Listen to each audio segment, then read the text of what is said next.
اب یہ سخت آیت اور آ گئی، کتب علیکم القتال۔ اللہ نے کہا تھا نا کہ یہ لڑیاں جو ہیں چونکہ بٹی ہوئی ہیں تو ایک لال اور ایک پیلی اور ایک ہری اور ایک نیلی، تو یہ نظر آتی ہے ایک طرف سے کہ کٹے ہوئے ہیں رنگ، ان کو کھول دیں گے تو ہر لڑی مکمل ہو جائے گی، ایک گویا کہ تسلسل ہے۔ کتب علیکم القتال وہو کرہ لکم، مسلمانوں اب تم پر جنگ فرض کر دی گئی ہے اور وہ تمہیں گراں گزر رہی ہے۔ یہ مضمون اصل میں اس سے پہلے سورہ محمد نازل ہو چکی ہے اور اس میں قتال کی فرضیت آ چکی ہے، اس کا نام سورۃ القتال بھی ہے، لہذا اس کے حوالے سے کچھ لوگ جو ہے وہ پریشان ہو رہے تھے۔ اور میں نے آپ سے عرض کیا تھا منافقین بھی یہی کہتے تھے کہ بھائی صلح جوئی سے کام لو، دعوت و تبلیغ کے ذریعے سے لوگوں کو ٹھیک راستے پر لاؤ، یہ جنگ ونگ جو ہے لڑائی بھڑائی اس میں تو بہت خرابی ہے، یہ کوئی اچھا کام تو نہیں ہے۔ اب یہاں یہ ہے کہ فرض کیا جا رہا ہے اللہ کی راہ میں جنگ کرنا، تو اس حوالے سے کہا جا رہا ہے تو اس میں جہاں منافقین کہتے تھے جن مسلمانوں کا ایمان قدرے کمزور تھا وہ منافق تو نہیں تھے، لیکن یہ کہ ایمان اتنا پختہ نہیں تھا، ابھی تازہ ایمان لائے تھے، مدینے کے اندر ابھی وہ ایمان لائے ہیں، ان کی تربیت کے مراحل ابھی گزرے ہی نہیں ہیں، تو ان میں سے بھی بعض لوگوں کے دلوں میں اب انقباض پیدا ہو رہا تھا۔ کتب علیکم القتال وہو کرہ لکم، تم پر اب دیکھیے کتبہ کا لفظ آ گیا ہے، کتب علیکم الصیام، کتب علیکم القصاص فی القتلى، کتب علیکم اذا حضر احدکم الموت ان ترک خیرا الوصیہ، وصیت کا حکم آیا کتبہ،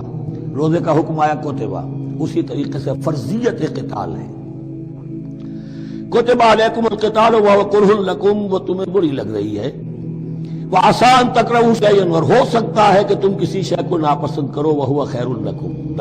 حالے کہ اسی میں تمہارے لیے خیر ہو، وعسیٰ ان تحبوا شیئا وہو شر لکم، اور ہو سکتا ہے کہ تم کسی چیز کو پسند کرو ذرا حالے کہ وہ تمہارے لیے شر ہو، واللہ یعلم وانتم لا تعلمون، اللہ جانتا ہے تم نہیں جانتے۔ تم اپنی عقل پر ایمان نہ رکھو، تم اللہ کی وحی پر ایمان رکھو، تم اللہ کے رسول پر ایمان رکھو۔ جس وقت کے لیے جو حکم موضوع تھا اس وقت وہ حکم تھا، کفو ایدیکم، 14 برس تک تمہیں قتال سے منع کیا گیا، اب فرض ہو رہا ہے قتال، اب تمہارے لیے لازم ہے، وقت کا جو ہے امر الحال کو پہچانو۔ اللہ تعالی واللہ یعلم وانتم لا تعلمون، یسألونک عن الشہر الحرام قتال فیہ، اب جب جنگ کا حکم شروع ہو گیا تو اب وہ پوچھتے تھے کہ یہ جو مہینے حرمت والے ہیں، حج کا ہے، عمرے کا ہے، تو اس میں جنگ کرنا کیسا ہے؟ اس لیے کہ سیرت میں یہ واقعہ آتا ہے، وقت نہیں ہے تفصیل سے میں بیان کر سکوں، کہ نخلا کی وادی میں ایک مقابلہ ایسا پیش آ گیا تھا کہ وہ رجب کا مہینے کا بھی دن تھا اور اس میں ہی کوئی قتال ہو گیا، مسلمانوں کے ہاتھوں ہوا یا مسلمانوں کے اوپر ایسی سچویشن ہو گئی کہ انہیں مجبوراً وہ کام کرنا پڑا، اس پر شور اٹھا دیا۔ دیکھو ان لوگوں کا کیا حال ہے، بنے پھرتے اللہ والے، رسول والے، دین والے، آخرت والے، اور ان کا حال یہ ہے کہ یہ حرمت والے مہینے کو انہوں نے پٹا لگا دیا، اس میں جنگ کی ہے۔ یہ اصل میں ان حضرات کی طرف سے گویا کہ اللہ تعالیٰ اپنے ان مومن بندوں کی طرف سے خود صفائی پیش کر رہے ہیں۔ یسألونک عن الشہر الحرام قتال فیہ، پوچھتے ہیں آپ سے حرمت والے مہینوں میں قتال کا حکم، قل قتال فیہ کبیر، کہہ دیجئے ہاں حرمت والے مہینے میں جنگ کرنا بہت بڑی بات ہے، یعنی بہت بڑا گناہ ہے، لیکن وَصَدٌّ عَن سَبِيلِ اللَّهِ وَكُفْرٌ بِهِ وَالْمَسْجِدِ الْحَرَامِ وَإِخْرَاجُ أَهْلِهِ مِنْهُ أَكْبَرُ عِندَ اللَّهِ، یہ بھی تو دیکھو کہ جن لوگوں نے وہ جرم کیے ہیں کہ جنہوں نے اللہ کے راستے سے روک دیا، اللہ کا کفر کیا، مسجد حرام کے راستے روک دیے مسلمانوں کے لیے، اب یہ نہیں جا سکتے، بیت اللہ میں عبادت نہیں کر سکتے، اخراج اہلہ منہ، اس میں سے لوگوں کو نکلنے پر مجبور کر دیا مکے کے مسلمانوں کو، اکبر عند اللہ، گناہ تو وہ بھی ہے لیکن یہ کہیں بڑا گناہ ہے اللہ کے نزدیک۔ تو سینس آف پروپورشن ہونا چاہیے کہ کس چیز کے مقابلے میں کس شے کی برائی ہے۔ والفتنۃ اکبر من القتل، یہ پہلے بھی آ چکا ہے، والفتنۃ اشد من القتل، اب آیا والفتنۃ اکبر من القتل۔ فتنہ ہر وہ کیفیت ہے جس میں صاحب ایمان کے لیے ایمان پر قائم رہنا اور اسلام پر عمل کرنا مشکل ہو جائے۔ آج کا پورا معاشرہ فتنہ ہے، اسلام پر عمل کرنا مشکل ہے،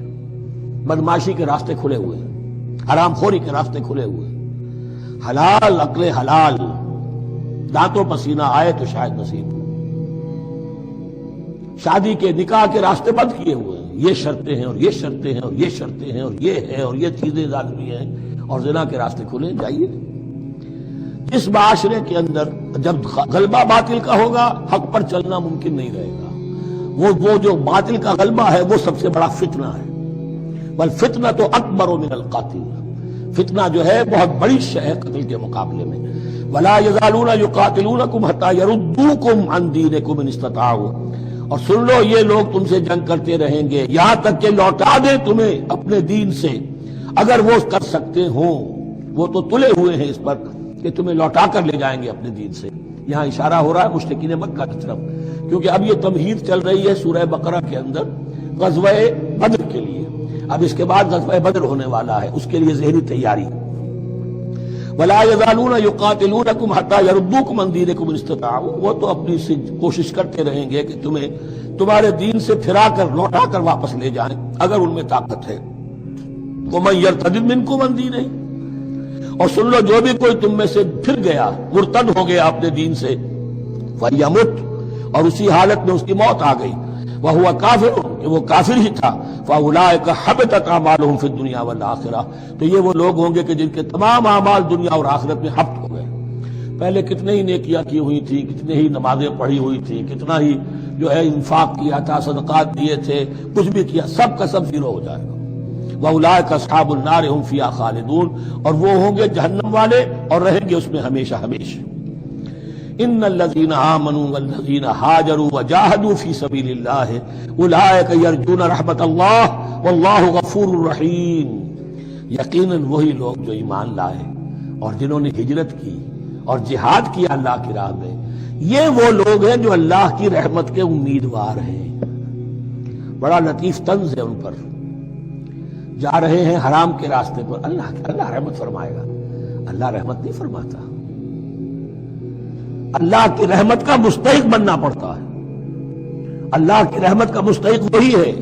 ان الذین آمنوا والذین ہاجروا وجاہدوا فی سبیل اللہ اولئک یرجون رحمت اللہ، وہ امیدوار ہیں اللہ کی رحمت کے، وہ امید کرے تو ان کی امید بجا ہے۔ واللہ غفور الرحیم، اور یقیناً اللہ تعالی غفور الرحیم۔